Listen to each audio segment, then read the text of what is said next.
Hello, everyone. I'm Alonzo Martinez, Associate General Counsel at HireRight, and this is, in case you missed it, our 2022 Compliance Year in Review. While I'm a lawyer, today's webinar is not intended as legal or compliance advice. My intentions are to give you information that you'll take as talking points to raise with your teams and your legal counsel. As always, before we begin, I want to cover a few housekeeping items. During this webinar, please take the conversation to Twitter using the hashtag HireRightWebinar. In order to receive HRCI or SHRM credit, you must attend the full live session of the webinar. Credit information will be emailed a few days after the webinar. We are not providing copies of today's slides. However, we will send you an email with a link to a recording of this webinar session. If you are experiencing any audio or video issues, please refresh the browser window by clicking F5 on your keyboard or send us a message using the Q&A icon at the bottom of the screen. Rich is producing today's webinar and will be monitoring the feed for any technical issues. After the presentation, we would appreciate getting your feedback. Please take our brief survey and let us know if this session was helpful. My focus is to create sessions that are meaningful, so we welcome ideas for future topics. So again, please take 60 seconds out of your day and let us know what you think. And again, press F5 on your keyboard to refresh this presentation anytime you experience any audio or video problems. Employers were met with a seemingly unsurmountable talent gap at the start of 2022. By year's end, a change in mindset found workers less likely to leave employers as they sought stability, better pay, and greater flexibility. In fact, in December, the unemployment rate edged down to 3.5%, with notable job gains in leisure, hospitality, healthcare, construction, and social assistance. And wages continue to climb in 2022 by 4.6%, in fact, for hourly workers. And what we saw in 2022 was legislation driven by social causes like criminal history reform, pay equity measures and transparency, and marijuana decriminalization and legalization. Those really led the charge. And that's exactly what we're going to cover today. Here is our rundown, which is on the screen. I'm going to provide an overview of the current state of the law as it evolved in 2022, and in case you missed it, offer some practical guidance to comply or prepare to comply with those laws. So as you can see, we have a lot of ground to cover today, and I'm going to try and keep a quick pace through these topics. So please do not consider this to be a comprehensive discussion, but it should provide you with a good overview of these laws. And as always, when you fill out the survey, let me know if you'd like me to focus on a particular topic, and I'm happy to build out a more thorough webinar for you or even speak with you individually. So settle in for the next hour, and remember, if you have any questions during the webinar, use the Q&A icon at the bottom of the screen, and I'll try and cover those at the end of today's presentation. So we're going to kick things off today with a broad discussion concerning criminal history reform. And here is a look at clean slate laws across the United States. So what are clean slate laws? Well, clean slate laws expunge or seal some criminal records from the public view once somebody remains crime-free for a period of time. This means that some criminal records no longer appear on a background check. And what you see on the screen are the states that offer automatic expungement of some criminal records, generally nonviolent offenses and most marijuana or cannabis-related offenses. I should also mention that automatic expungement is the gold standard or the pinnacle of clean slate laws because they require no action on the part of the person with the criminal record. After a specific amount of time has passed and certain conditions have been met, the record is automatically expunged or sealed. Numerous other jurisdictions not shown on the screen also have clean slate laws, but they require that the criminal ex-offender petition for expungement, and there can be, of course, barriers to applying, which is why they're not as considered as compassionate as automatic expungement laws. This is a big deal considering 1 in 3 Americans has a criminal record. But most states, in fact, do offer some form of sealing or automatic expungement, although, again, what you see on the screen are those states that offer automatic expungement avenues. So let's dive in. Here is an overview of clean slate laws that were passed or became effective in 2022. Starting with California's expanded clean slate law, California leads the country in criminal history reform by extending automatic expungement and petition-based and record relief to felony-level offenses after only 4 years.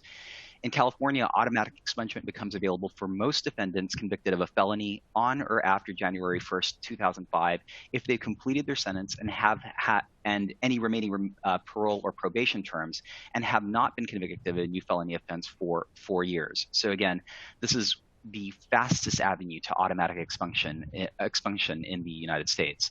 The expansion of automatic relief doesn't apply to certain serious or violent felonies and ones for which the person is required to register as a sex offender. However, those convicted of serious or violent crimes can petition for expungement. Petitioning is not available to sex offenders, though. Continuing on to Colorado, that passed 2 measures impacting criminal history inquiries. Arrest records that do not result in conviction will be automatically sealed. As you can see on the screen, there are other records contemplated by the law that are not automatically sealed. However, crimes involving violence, such as murder, assault, sexual assault, and robbery, are not available for expungement. A second measure prohibits employers from requiring that candidates of any age disclose any juvenile criminal history. And in Connecticut, under the state's new clean slate laws, certain types of criminal convictions will be automatically cleared from a person's record after a certain amount of time has passed. Misdemeanor offenses will be expunged after 7 years have passed since the date of conviction. Class D and E felonies or unclassified felonies may be expunged after 10 years, as long as a person's prison sentence was no longer than 5 years. However, automatic expungement is not available for those convicted of offenses involving family violence or sex crimes, including both violent and non-violent offenses. I'm going to provide additional substantive information concerning Connecticut's law on the next slide. But before we do that, I want to cover Oklahoma's clean slate law, which automates the process for expunging some low-level criminal records. It also provides for automatic sealing of records for those who have been acquitted, had a conviction reversed, had charges dismissed, or have since been proven innocent by DNA evidence. And again, with respect to any of these clean slate laws, from a background check perspective, the impact is that records that have been expunged are removed from the court's indexes, which means they can't be found when searched. And of course, if a record cannot be found, then it cannot be reported. So that's what you should expect to see with respect to these clean slate laws.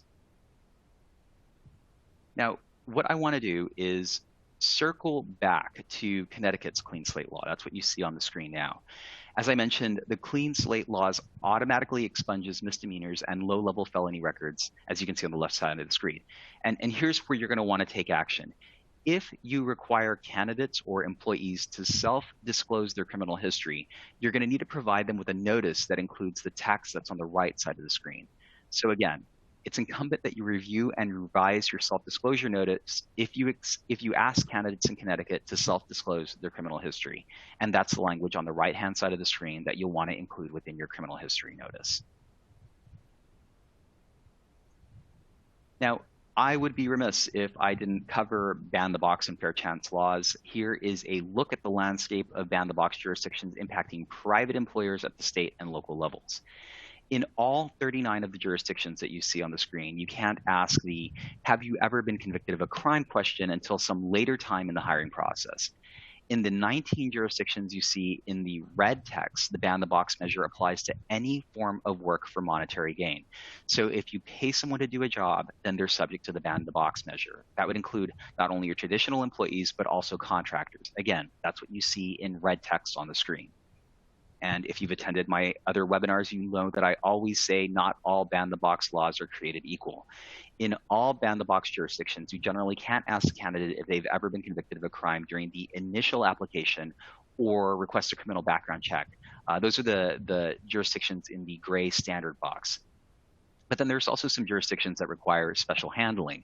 So on your screen, you'll see those in the gold column that require that you identify the criminal conduct that may disqualify a candidate from hire and provide them with that notice as part of the pre-adverse action process. Then there are those in the aqua column that require that you conduct and provide an individualized assessment that relates the candidate's criminal conduct to their job as part of the pre-adverse action process. And in LA, Los Angeles, and New York City, shown in the blue column on your screen, you also need to provide additional city-provided notices or, quote, substantially similar forms as part of the pre-adverse action process. Those forms can be found on either the LA City website or the New York City website as it relates to their ban-the-box measures. And then there's 4 jurisdictions Louisiana, New York State, I should say, Atlanta, Georgia, and Gainesville, Florida, that don't specifically ban the box, but they do require that you conduct an individualized assessment. And again, an individualized assessment is your analysis of the candidate's criminal history and its potential relationship to the position for which they are under consideration. The EEOC's 2012 guidance to employers on the use of arrest and conviction records is a really good read that can help you understand this individualized assessment process if you're unfamiliar with it. So just do a web search for the EEOC's 2012 guidance to employers on the use of arrest and conviction records. As you can see, you can't adopt a one-size-fits-all model for compliance with ban-the-box and fair chance laws. You'll have to modify your adjudication and pre-adverse and adverse action practices to align with a particular jurisdiction's law. So with that said, just a quick reminder that you can use HireRight's Compliance Workbench solution to manage your ban-the-box obligations. The solution is made available for free, so let us know if you want information on Compliance Workbench when you fill out today's survey. And just a quick plug, earlier this month, we published a new ban-the-box white paper. You'll find that at the HireRight resource library. So again, the ban-the-box white paper is now available on the HireRight resource library. So what I want to do is move through these next few slides pretty quickly, covering new ban-the-box measures that were passed or became effective in 2022.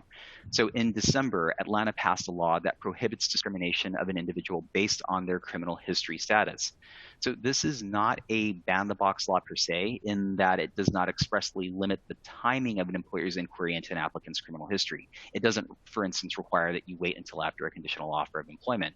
However, employers in Atlanta must conduct an individualized assessment to determine if an applicant's criminal history record has a direct and adverse relationship with the specific duties of the job that may justify denying the applicant that particular position. So again, in Atlanta, they have expanded their anti-discrimination ordinance to require an individualized assessment of the candidate's criminal history. Similarly, in DeSoto, Texas, employers must also conduct an individualized assessment of a candidate or worker's criminal history, but it doesn't limit an employer's inquiry into a candidate or worker's criminal history. So again, individualized assessments in DeSoto, Texas. And new to our list is Gainesville, Florida, who passed a fair chance law that requires that employers conduct individualized assessments of a candidate's criminal history. What's particularly notable about Gainesville law is that it requires that employers who take an adverse action against a candidate include the text of the notice that's in italics at the bottom of the screen. So you're going to need to modify your adverse action letter templates and processes if you're subject to Gainesville's law. For HireRight clients, you'll see that we're going to issue a new pre-adverse and adverse action sample template that will include this particular text in a sample adverse action notice for Gainesville. Look for that within the next week or so. But you can already modify your adverse action notice within Compliance Workbench to comply with the law now. So let's move on and go into a recap of ban-the-box and fair chance laws. This is actionable guidance in case you missed it. As a reminder, if you ask candidates to self-disclose their criminal history, you should periodically review your questions and any state or local instructions or notices that you provide to your candidates. It's your sole responsibility as employers to ensure that these notices and questions are compliant and relevant for your screening program. So, for example, if you're a HireRight client in Connecticut, you're going to want to update your ASRI or applicant self-reported information notices to include this required statutory language. That was the language that I showed you earlier regarding Connecticut's applicant self-reported information notice. Similarly, in Colorado, while the state didn't prescribe language, you're going to want to remind candidates to not disclose juvenile crimes. That's a simple update to your Colorado disclosures. And you're going to want to update your processes to document individualized assessments that you conduct of criminal history in Atlanta, DeSoto, and Gainesville for candidates working in those particular jurisdictions. You're going to also want to create a new adverse action template that includes the required notice language if you hire in Gainesville. Again, we're going to issue new sample templates within the next week or so. And just a general reminder, make sure that you're familiar with and have established processes to comply with the specialized notices and assessments that are required in all ban-the-box jurisdictions. Again, if you're a HireRight client, you can manage these processes in Compliance Workbench, or if you don't use Compliance Workbench outside of our platform if you prefer. So as we close out our criminal history section, I want to remind you to get your questions in using the Q&A icon at the bottom of the screen. let's pivot and do a quick knowledge test. If you've attended my previous webinars, you know that I love audience engagement. So what I'm going to do is walk you through a fact pattern and then ask you to decide the case. This one deals with FCRA or Fair Credit Reporting Act compliance. And again, the FCRA is the statute that regulates the background check process at the federal level. So let's walk through the facts. Our plaintiff in this case applied for a job with a convenience store chain in California. As part of the hiring process, the convenience store provided him with FCRA disclosures. These are Fair Credit Reporting Act disclosures, and they gave him a form requiring his consent for the background check. The form, this consent, included a checkbox to request a copy of the report. It also included a release from liability for any entity that provided information to complete the background check report. So the plaintiff signs the consent, the store requests the background check, and they ultimately hire the plaintiff. A month later, again, after the plaintiff was hired, he files a putative class action lawsuit against the convenience store chain, his former employer, alleging violations of the Fair Credit Reporting Act, the FCRA. He alleged the store's standard form, in which it seeks a job applicant's consent to conduct a background check, violated the FCRA's, quote, standalone disclosure requirement because it contained extraneous provisions. These extraneous provisions, namely, were that release of liability language. And he also claimed that he was confused regarding the nature of his rights under the Fair Credit Reporting Act. So those are his assertions that that the convenience store violated the Fair Credit Reporting Act. So here is my question to you. Was the plaintiff justified in suing the convenience store? In effect, did he have standing or the right to sue? 50-50 chance on getting this one right. I'll give you a few seconds to get your responses in.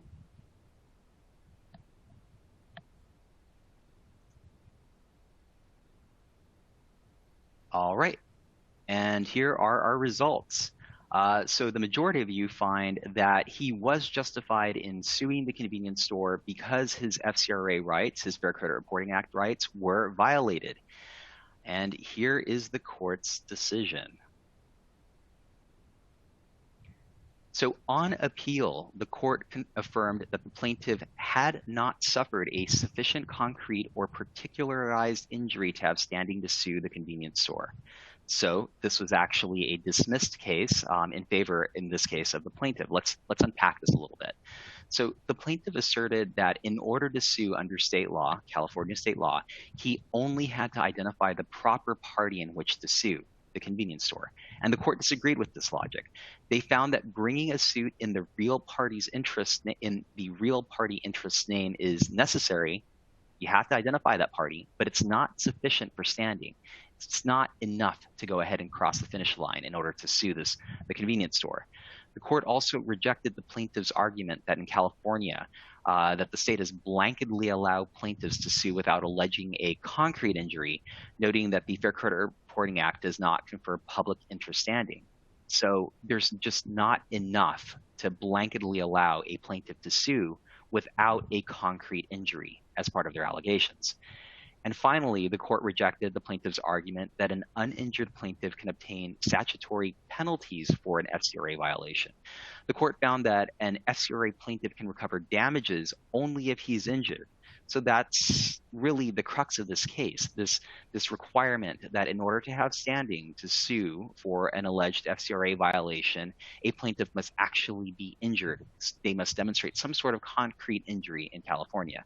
So this is a really helpful case that helps us understand the scope of standing, or at least as it relates to alleged FCRA violations without concrete harm in California. So let's keep things moving and shift gears and talk about pay equity measures. Remember that pay equity measures look to promote equal pay for equal work and will often include a ban on asking a candidate about their former compensation until some later point in the hiring process. And in 2022, the concept of pay transparency took hold. Here's a map that I created that shows you the jurisdictions that require that you either post or provide a salary range for any open positions. The concept of pay transparency is exactly that. It requires that employers are open about how they pay their employees. This means that you need to conduct a pay analysis by role to determine the minimum and maximum ranges for these roles and share that pay range within any job posts or advertisements. Pay transparency laws are being passed with increasing frequency as another step to help address biases and close pay discrepancies that have persisted. So let's dive in and unpack this a little bit more. Here is a table that breaks down pay transparency laws that were passed or became effective in 2022. California is one of the largest jurisdictions to pass a pay transparency law. Starting in 2023, employers with 15 or more employees are required to post the minimum and maximum pay scale for any job within the state of California. The pay scale is the salary or hourly wage range that an employer reasonably expects to pay for the position. The Jersey City ordinance shown on the screen requires that employers include a minimum and maximum salary and or hourly wage and benefits in any job posting or advertisement. Not all wage transparency laws require that benefits are identified, so that's an important call out here. Again, benefits have to be identified. A salary range is defined as the, quote, lowest to the highest salary the employer in good faith believes at the time of posting it would pay for the advertised job, promotion, or transfer opportunity. And there's Rhode Island's wage transparency and pay equity law. In brief, it requires that employers include a minimum and maximum salary and or hourly wage and benefits. So again, benefits are part of Rhode Island's law upon request for candidates and at the time of hire or new position for employees. The act in Rhode Island also prohibits employers from using a job applicant's wage history information prior to an offer of employment, such as asking about wage history and using wage history to determine future pay. So there is a salary history ban in Rhode Island, in addition to requiring that employers post minimum and maximum salary ranges, as well as benefits to an employee. And at the bottom of the screen, you'll see an amendment to Washington's equal pay law. The amendment will require employers with 15 or more employees to discuss the wage scale or salary range in job postings, along with a general description of all benefits or other compensation to be offered to the hired applicant. Compensation is defined as discretionary and non-discretionary wages and benefits provided to an employer by an employee, provided by an employer to an employee. So again, in Washington, benefits are in scope. However, what's interesting with the laws that I've covered today is that the law does not specify the types of benefits that must be disclosed. And in case of Washington's law, nor does it clarify its applicability to remote workers. So something you'll want to consider as you build your policies and practices to comply with these pay transparency laws.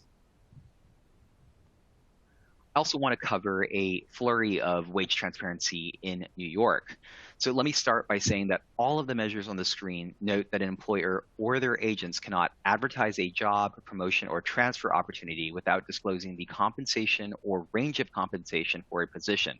So this is the minimum and maximum annual salary or hourly range of compensation for a job, promotion, or transfer opportunity that the employer believes, again, in good faith, that it will pay the candidate. So let's talk about the state of New York's wage transparency law. The law was just signed in late December by Governor Hochul and will become effective on September 17, 2023. Unlike the local laws in New York, which we're going to talk about shortly, the New York state law gives employers an option to include a fixed level of compensation as well. The law notes that where the compensation for a position will be commission-based, an employer must include a general statement that the compensation will be based on commission instead of a fixed amount or range. The New York state law also places additional requirements on employers by requiring that a job posting include a description of a position, if a description exists. As drafted, the bill does not define job description, nor does it require that employers create job descriptions for every position it intends to advertise. But again, to the extent that it does exist, a job description doesn't exist, you need to include that within the posting. New York's law does, however, create a record-keeping provision that requires employers to maintain records of the history of compensation ranges for each position, as well as general job descriptions for each position to the extent that they exist. Now let's talk about pay transparency nuances at the local level, starting with Ithaca, where you'll see that Ithaca's wage transparency law specifies that it applies to 4 or more employees in the city of Ithaca. The applicability of the law to remote employees is unclear, though. New York City was the first jurisdiction in the state to pass a wage transparency law, which became effective on November 1st, 2022. Concerning remote workers, the pay disclosure requirement does not apply to positions that cannot or will not be performed, at least in part, in New York City. However, and here's the important distinction, if a position could be filled by a candidate who resides in New York City, then an advertised position for remote work must disclose a pay range. So to the extent that you consider candidates in New York City for remote positions, then you need to include that pay range. The same is true for Westchester County, whose law became effective as of November 6th of 2022. So those are our pay transparency updates out of the Empire State. And now let's quickly cover two pay data reporting laws. On the left of the screen, you'll see California's law. By May 10th, 2023, employers with 100 or more employees in California, 100 or more employees overall, must submit updated pay data reports using 2022 compensation information to the California Civil Rights Department. There's also a new records retention requirement. Under the new law, employers must maintain records of a job title and wage range for each employee for 3 years post-termination or separation. These records are open to inspection by the California Labor Commissioner. And on the right side of the screen, if you're an employer in Illinois with more than 100 employees in the state, again, California is all employees overall, 100 or more. In Illinois, it's 100 or more employees in the state of Illinois. You're going to have to start reporting pay data information as of January 1st, 2023, and obtain an equal pay registration certificate by the certification deadline set by the Illinois Department of Labor for each employer. The Illinois Department of Labor will collect contact information from covered businesses and will assign each business a deadline by which it must apply for its certificate. So if you're a covered employer in Illinois, be on the lookout for your notice from the Illinois Department of Labor. So in case you missed it, let's wrap our pay equity discussion with some actionable guidance. First, you'll need to assess your policies and procedures to comply with pay transparency laws. Remember to conduct an internal pay equity analysis and assess how you're paying individuals by role and race and sex, and then you can work to remediate those pay discrepancies. Most importantly, rethink how you post jobs. If you need to post minimum and maximum salaries for all positions, can you? And even if a jurisdiction hasn't passed a law that requires salary transparency, should you move forward with adopting salary transparency in advance of the law? And in terms of pay data reporting laws, if you employ more than 100 people in either in Illinois or overall in California, you're going to need to ensure that you can produce and submit pay data reports as required by either state's law. So that is our pay equity and transparency discussion. Again, use the Q&A icon at the bottom of the screen to submit any questions relative to pay equity and transparency, or pay data reporting requirements for that matter. So let's move on to a recap of privacy, technology, and employment issues that progressed in 2022. I'm going to make this a relatively quick recap as we're about halfway through today's presentation.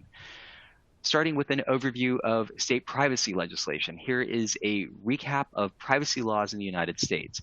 Notable are the California Privacy Rights Act, which amends the existing CCPA, the Colorado Privacy Act, the Connecticut Data Privacy Act, the Virginia Consumer Data Protection Act, and new to the list is Utah's Consumer Privacy Act.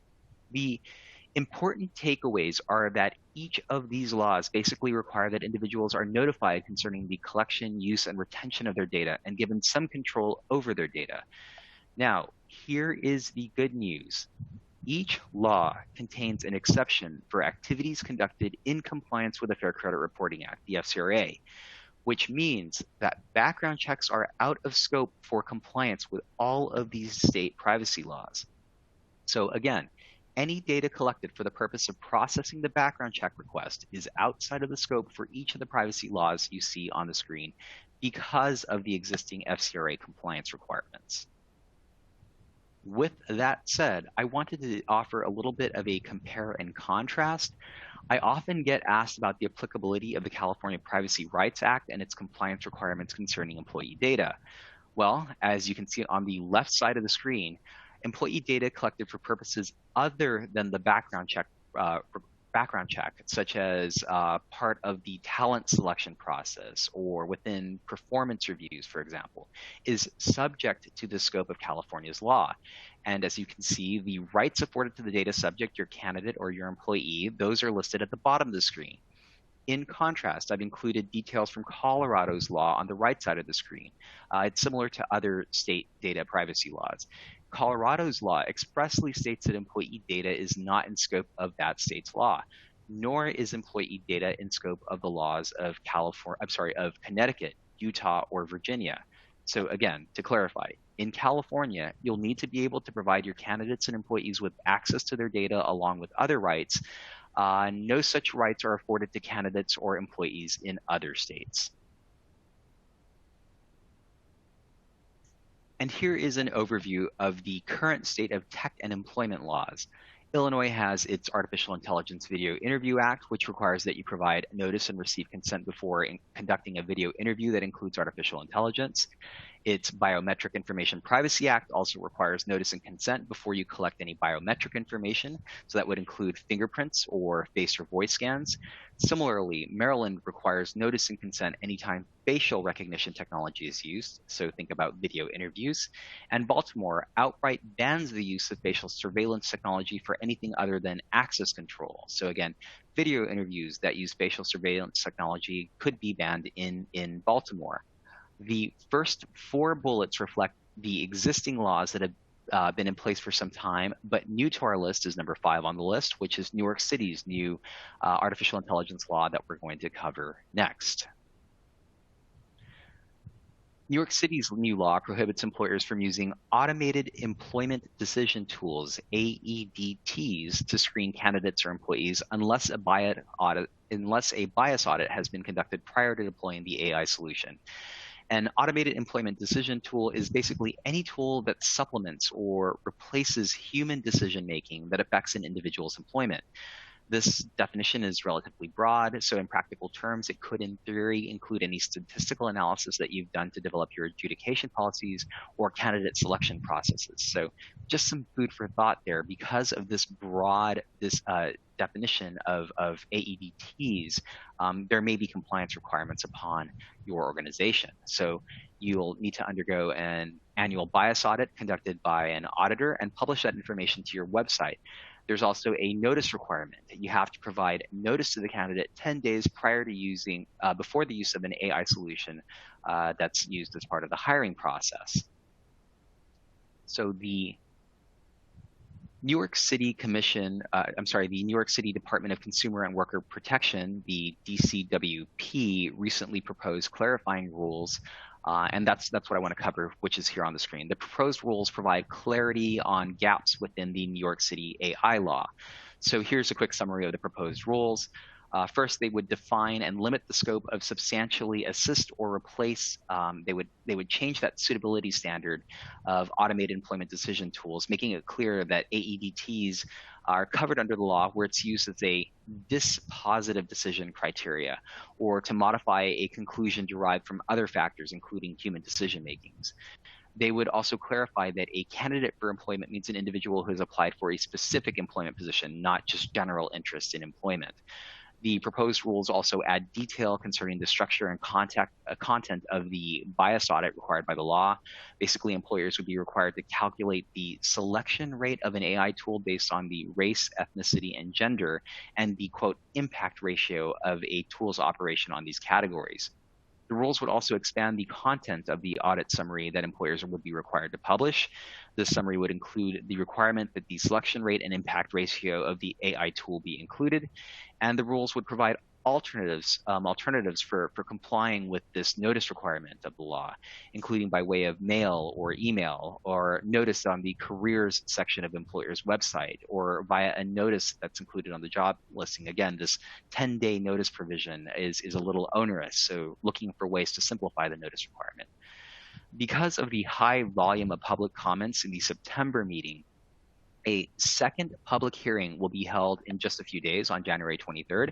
So if you are an employer in New York City and you use any hiring technology that incorporates artificial intelligence, you may want to submit a comment via the DCWP's website to help shape the rules. The New York City DCWP has deferred enforcement of the city's AI law until April 15th of this year. Expect more guidance in advance of enforcement. So let's wrap this section by covering some actionable guidance. In case you missed it, FCRA regulated background check data is exempt from the scope of state data privacy laws, so you don't need to concern yourself with it.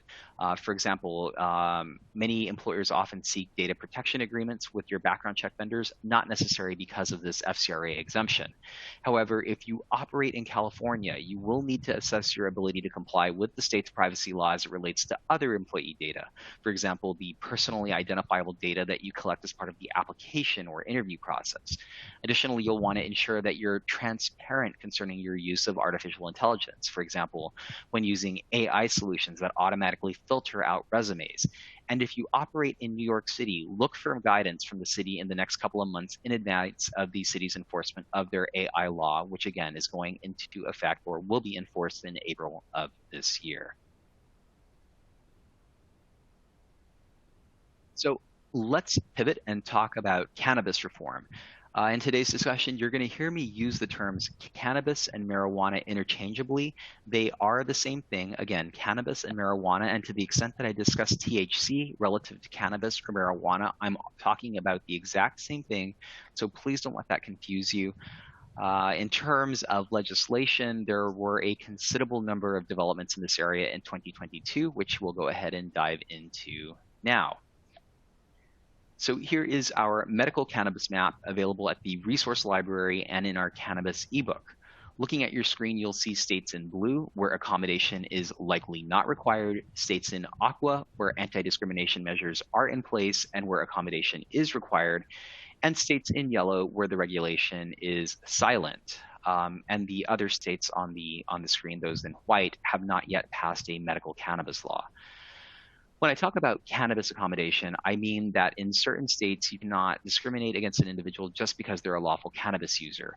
And of course, the need to accommodate not only differs by state, but also by position. For example, there are typically, but not always, exemptions to accommodation for individuals in certain safety sensitive positions.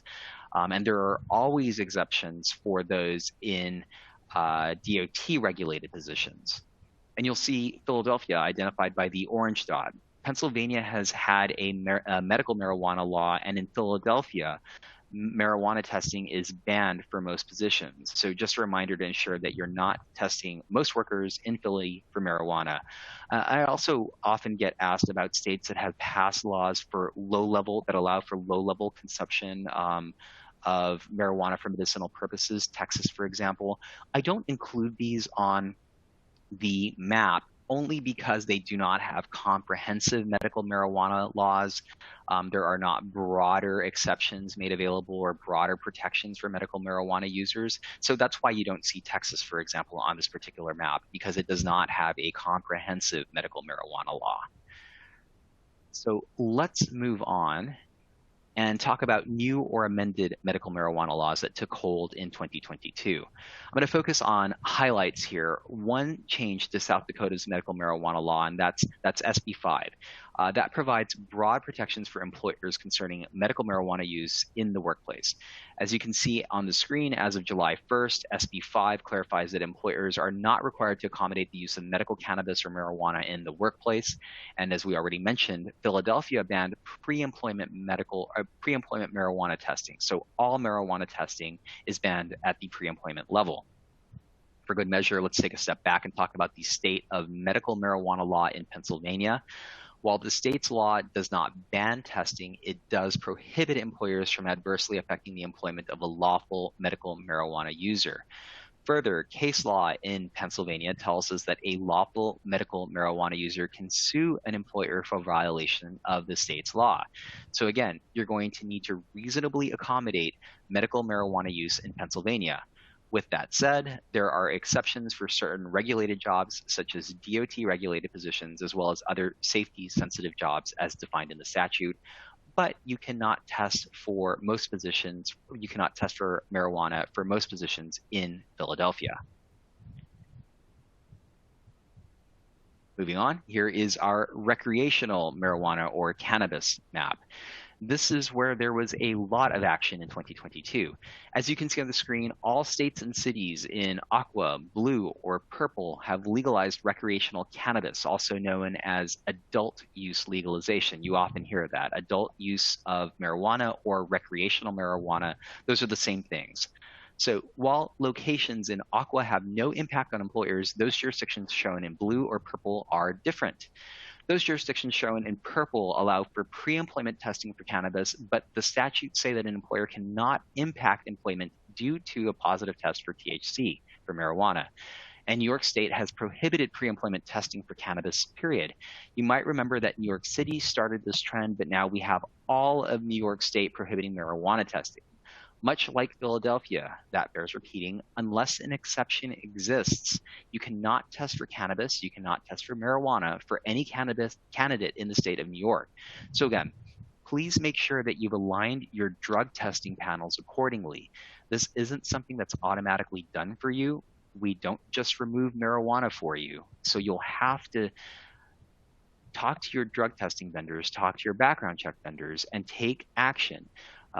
It does require direction since some of your positions may be exempt from the prohibition on testing. Again, DOT regulated positions. So again, let us know if you need help with this, aligning your drug testing panels when you complete the survey at the end of this webinar. So let's run through new or amended recreational marijuana laws that took hold in 2022. Again, I'm going to focus on the highlights that may drive drug screening program changes for you starting in July of 2024, employers will be prohibited from discriminating against workers who use marijuana while off-duty and off-premises, and it will prohibit employers from adversely affecting the employment of a worker who tests positive for non-psycho cannabis metabolites in California. So again, this is a big change in California that's going to take hold in July of 2024. So what are psychoactive metabolites of cannabis? So those are the substances that would make an individual feel high after consuming marijuana or cannabis. Non-psychoactive metabolites, they don't indicate impairment, only that cannabis was recently used. So again, in July of 2024, employers are prohibited against discriminating against workers who use marijuana while off-duty and off-premises, and it prohibits employers from adversely affecting the employment of a worker who tests positive for non-psycho-cannabis metabolites. So the law doesn't impact an employer's ability to deny marijuana users who are in certain safety-sensitive or other federally regulated roles. But the real question is, how do you test just for psychoactive metabolites? I reviewed this with our chief medical officer, and he recommended oral fluid as a screening option. So consider that as you modify your policies and processes to comply with California's law. You may change your drug testing panels to utilize oral fluid as a screening process to identify psychoactive metabolites of marijuana or cannabis users, to the extent that you decide to continue testing for that drug for those particular individuals. Okay. In Maryland, this summer, adults will be able to lawfully use recreational marijuana. As a reminder, medical marijuana is already legal in the state. However, neither Maryland's medical nor recreational marijuana laws provide any employment protections for its users. So the good news for you in Maryland is that there is no real impact to you as employers. Voters in Missouri moved to legalize recreational marijuana in the state. While there are no protections for recreational users, the new law specifies that employers cannot make employment-related decisions and or discriminate against a lawful user of medical marijuana for their off-duty or off-premises use of the substance. So you're going to need to understand if an individual is a medical user or a recreational user when assessing a drug test that's positive for marijuana. And in Minnesota, as of July 1st, folks ages 21 or older can lawfully buy edibles and beverages that contain a limited amount of THC. This is not a recreational marijuana law per se, but it does advance some limited consumption of THC recreationally. So while employers can provide workers from possessing, using, and being under the influence of THC during work hours and on work property, they cannot adversely impact a worker based on their quote lawful activities outside of work.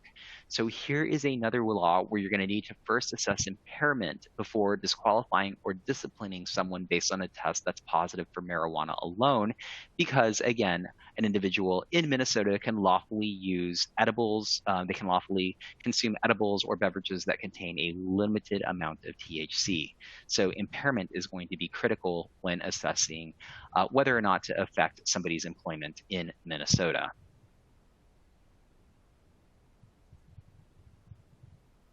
Okay, sorry, I skipped one ahead there. Staying with new or amended recreational marijuana laws that progressed in 2022.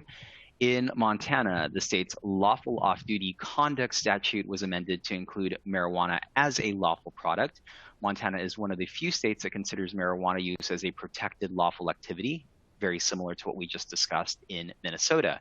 So effectively, for understanding how these lawful activity laws are adopted, effectively it's the same thing as having like a glass of beer or wine at home. So that means employers cannot adversely impact the employment of an individual based on their legal use of marijuana during non-working hours. With that said, there are no protections for employees who are intoxicated at work. Let's talk about legalization of recreational marijuana in New Jersey. If you've attended former webinars, you know this has been an ongoing saga that we've been tracking, namely because the state statute provides broad protections to marijuana users. And the state told us that in order to adversely impact an individual's employment, an employer had to first assess the impairment of that individual against a standard established by the state. The problem is that the state has yet to establish that impairment standard. Well, recent guidance published by the state tells us that employers can continue to utilize established protocols for developing reasonable suspicion of impairment, and use those protocols to document the impairment of an individual. You would use that documentation paired with other evidence like a drug test to make a determination that an individual was then logically and conclusively impaired at work. The guidance suggests that employers designate a staff member who administers tests aimed at documenting their observations concerning impairment. The state has also made a quote reasonable suspicion observation report, an RSOR, available on the state commission's website. The guidance also suggests that a second individual, such as the employee's manager or supervisor, be involved in the testing procedures. And if that second individual is used, that person must also complete a separate reasonable suspicion observation report. So again, what's really critical is identifying those articulable symptoms of impairment, documenting those on a reasonable suspicion observation report, and there should be a person within your organization who is tasked with completing those RSORs. And then a second person, generally that individual's manager, should also complete an RSOR. Those RSORs that include the articulable symptoms of impairment combined with a positive drug test would then conclusively lead us to the impairment of that individual, which would then move you forward with adversely impacting that individual's employment for a test that is positive for marijuana or THC. So several steps you would have to move forward with in New Jersey in order to comply with that state's marijuana law. Rhode Island is yet another state that has passed both medical and recreational marijuana measures.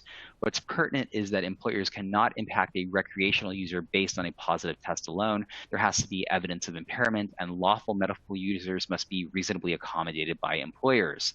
So again, a state that requires accommodation of medical marijuana users, but not recreational users. Let's wrap our discussion with a review of Washington, D.C.'s Cannabis Employment Protections Amendment Act of 2022. This is where big changes are coming. Employers will not be able to adversely impact a person's employment based on their use of medical marijuana or the presence of any marijuana metabolites in any drug test without, quote, additional factors indicating impairment. So broad protections for all users of marijuana. Effectively, employers will not be able to impact the employment of any recreational user or medical user for a positive test, for a test that is positive for marijuana. There are, of course, exceptions for safety-sensitive positions, federally regulated positions, positions that are regulated under federal contract, et cetera. So here is our actionable guidance summary in case you missed it. I'll lead by saying that it is impractical to maintain zero tolerance drug policies. Instead, employers should focus on cannabis use and impairment at work and ensure that policies are amended to reflect that position. It's really important in California, New Jersey, Montana, Rhode Island, Washington, D.C.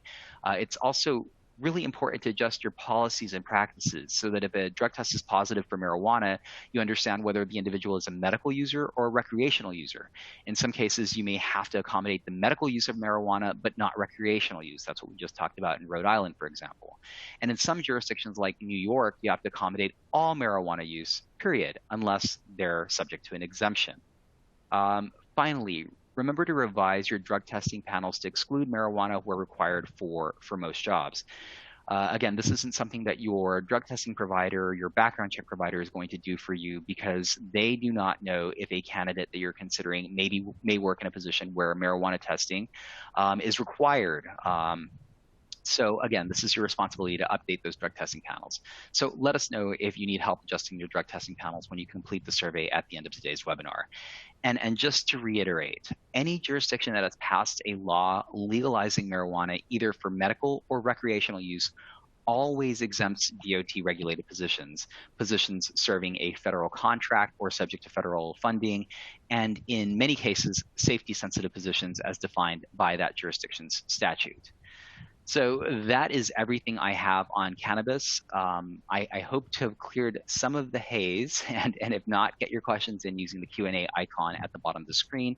And a quick plug, my colleague, Dr. Simo, is hosting a drug testing State of the Union webinar later this month, so I hope that you'll join him in that webinar. It will provide far more insight from a technical perspective on drug testing laws.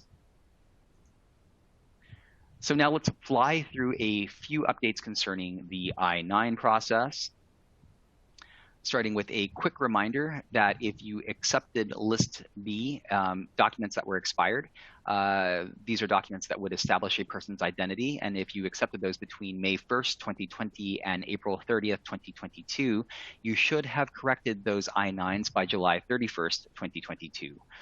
Late last year, the Department of Homeland Security, DHS, also extended the virtual inspection process. This is the process to review a worker's identity and work authorization documents.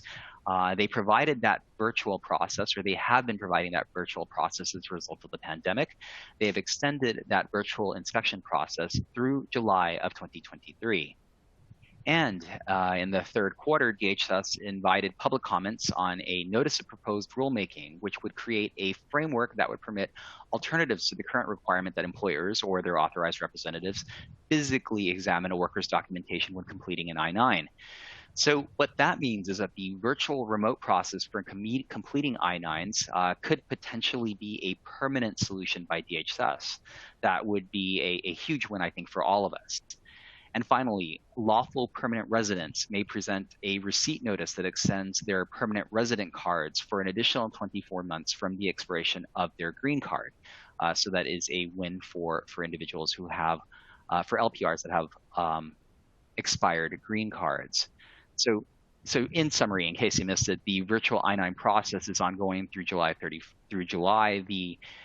There is the possibility that the virtual process, this is the process by which you inspect a worker's identification work authorization documents via a video call, may become permanent, and lawful permanent residents are permitted to continue using their expired green cards for another 24 months past expiration.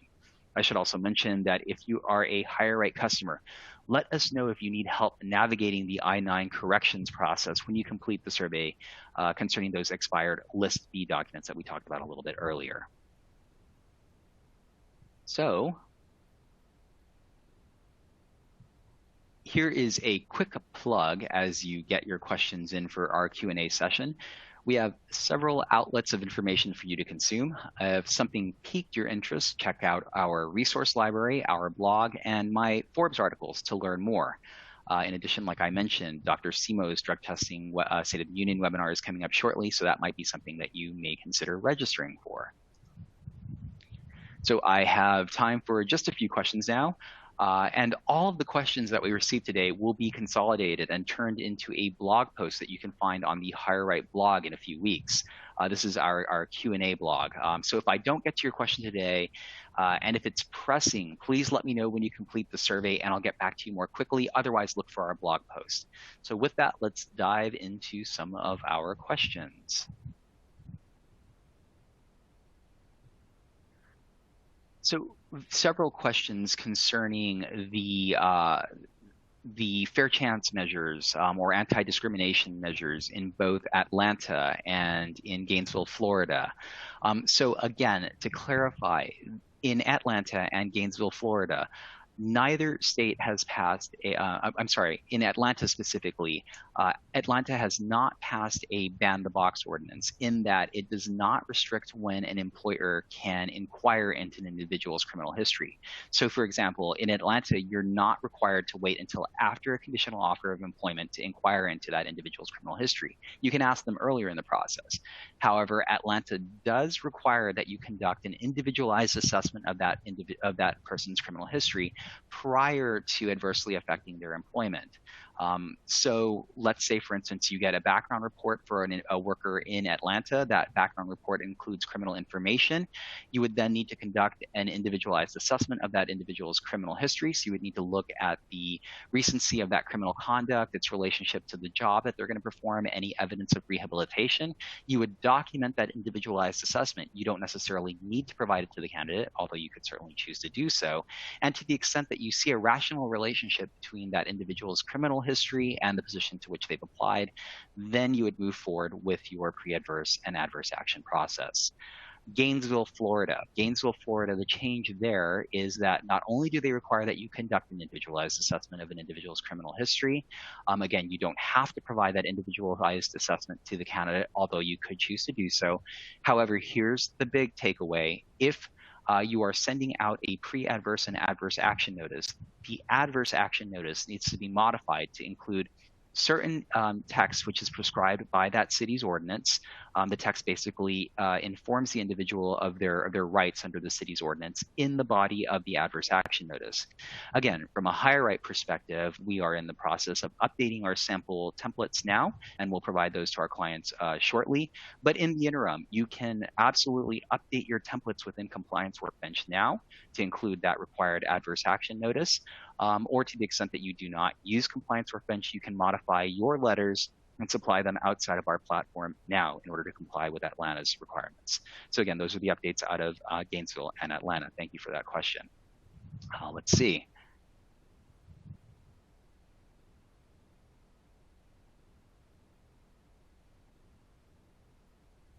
Several questions regarding the applicability of pay transparency laws to remote positions. The answer here is that there is no consensus regarding the applicability of pay transparency laws to remote positions. However, there are a few data points. One is that New York City, for example, has specifically said that any work that can be conducted within the city, any remote position that could potentially, any work that can be conducted within the city is then subject to the city's pay transparency law. So to the extent that an organization considers remote workers within the city, then you would be subject to that pay transparency law. Additionally, I think an interesting data point comes to us from Colorado. Colorado was actually the first jurisdiction to require pay transparency. And many employers, well, I should say several employers, simply chose to exclude Colorado candidates from consideration. So in their job postings, they said Colorado candidates need not apply. The Colorado Department of Labor and Employment took issue with that, and what they did is they went back to those employers and they said, you cannot discriminate against Colorado candidates. So to the extent that you will entertain, you could potentially entertain a remote worker within Colorado, you need to comply with our pay transparency law. So I think the takeaway is if you are entertaining remote workers, and any of those remote workers could potentially work in a jurisdiction that has a pay transparency law, then you should prepare to comply with that pay transparency law. I spoke with some of our customers recently on this particular issue, and what's interesting to me is that many of them are choosing to holistically adopt pay transparency laws, regardless if a jurisdiction requires it, meaning that they are openly posting pay ranges across the United States as a result. We are actually at the end of our time today. Thank you so much, though, for your questions. The engagement is really incredible, which means that you should expect a pretty good blog post. Again, you can expect this webinar to be posted to the HireRight resource library shortly. You're going to receive an email with your SHRM and HRCI credit information within the next few days. So with that, I'd like to thank you all for your time today. And again, please take 60 seconds to complete our webinar survey. I do take your feedback seriously, so please let me know how I'm doing. And with that, we're going to chat again in the spring. Legislators and state houses will be running at full tilt by then, so I expect that we'll have a lot of new legislation to talk about that is currently in the hopper.